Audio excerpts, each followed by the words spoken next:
Pinaki Bhattacharya daily star এবং প্রথম আলোকে কেন দেখতে পারে না জানেন? 2008 সালের অক্টোবরের 13 তারিখে তারা একটা নিউজ প্রকাশ করে। নিউজটা হচ্ছে নকল ঔষধ বিক্রি এবং সেই নকল ঔষধ সেবনের কারণে 290 জন মানুষের হত্যাকাণ্ড। এবং মানুষগুলো কিন্তু আমাদের মতো প্রাপ্তবয়স্ক ছিল না, শিশু ছিল।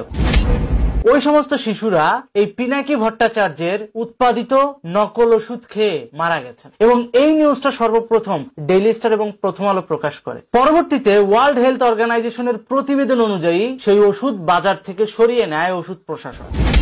এই হচ্ছে আমাদের পিনাকি ভট্টাচার্যের অতীত কর্মকাণ্ড। কথায় আছে না, অতীত কখনো মোছা যায় না, তেমনি ভবিষ্যৎ কখনো প্রেডিকশন করেও নির্ধারণ করা যায় না। এই পুরোটাই নির্ধারিত হয় হচ্ছে কর্মফলের মাধ্যমে।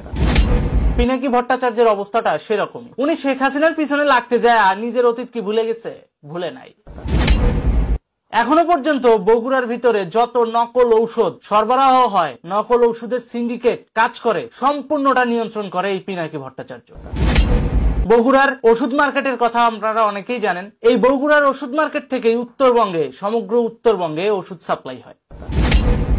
আপনারা জানেন বাংলাদেশে কি পরিমাণ ফার্মাসিউটিক্যালস কোম্পানি অ্যাক্টিভ রয়েছে। সেই ফার্মাসিউটিক্যালস কোম্পানিগুলো পুরো বাংলাদেশ ব্যাপী কিন্তু তাদের ওষুধ সরবরাহ করে। কিন্তু শুধুমাত্র বগুড়া কেন্দ্রিক একটা সিন্ডিকেট আছে যারা কিনা উত্তরবঙ্গে নামে বেনামে ঔষধ সাপ্লাই দেয়, যেটা সম্পূর্ণ এই পিনাকি ভট্টাচার্যের সিন্ডিকেটের মাধ্যমে পরিচালিত। তাহলে বুঝতেই পারতেছেন বাংলাদেশে, বিশেষ করে নর্থ বেঙ্গলে দারিদ্রতার সুযোগ নিয়ে যেই নকল ঔষধগুলা বিভিন্ন ফার্মাসিউটিক্যালসে ডিস্ট্রিবিউশন হচ্ছে, তার মধ্যে অধিকাংশই এই পিনাকি ভট্টাচার্যের ঔষধ।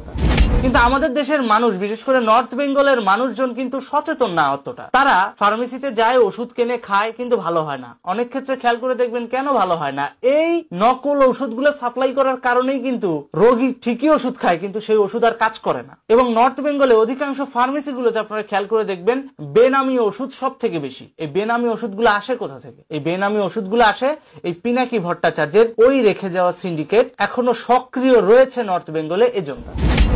সুতরাং অতীত মোছা কি এতই সহজ? এই পিনাকি ভট্টাচার্য আবার শেখ হাসিনাকে হুমকি দেয়। চলেন তো হুমকিটা শুনে আসি। কাটাল রানী বেশি মাস্তানি শাড়ি তুলে তো পলাইছিল ইন্ডিয়া, হেডম যায় না এখনো না।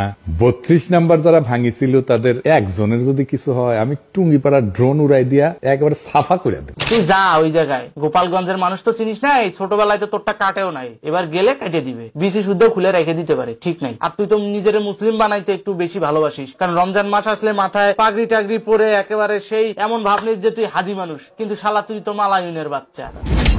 নিজের দেশটারও ধ্বংস করতেছিস, পার্শ্ববর্তী দেশ, প্রতিবেশী দেশ ভারতের সাথেও বাংলাদেশের সুসম্পর্ক নষ্ট করতেছিস। 2008 সালের এই ওষুধ কেলেঙ্কারির পরেও এই ব্যক্তির আক্কেল হয় নাই। তিনি এখন ওপেনলি রাজনীতিতে আসছেন তার অবৈধ টাকা ব্যবহার করে। এখন তিনি নিজের পরিচয় দেন ইউটিউবার। একজন ইউটিউবারের কত কামাই হতে পারে আমরা জানি না? তুমি যে ফ্রান্সে থাকো মামা, এত টাকার উৎস কোথায়?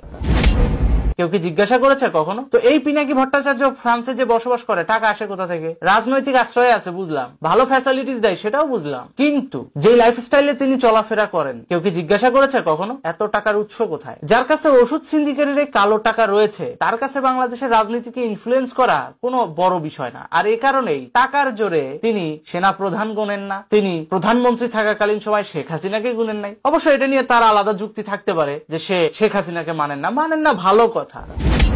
বাংলাদেশ আপনার কি ক্ষতি করছে যে বাংলাদেশের ভিতরে সাম্প্রদায়িক উস্কানি এটা ছড়িয়ে দিচ্ছেন? এই দায়িত্ব আপনাকে কে দিয়েছে? ক্ষমতায় আসার খুব স্বাদ, তাই না? বাঙালির খুব সহজে ভুলে যাওয়ার প্রবণতা রয়েছে, এটা আমরা মানি, কিন্তু তার মানে এই না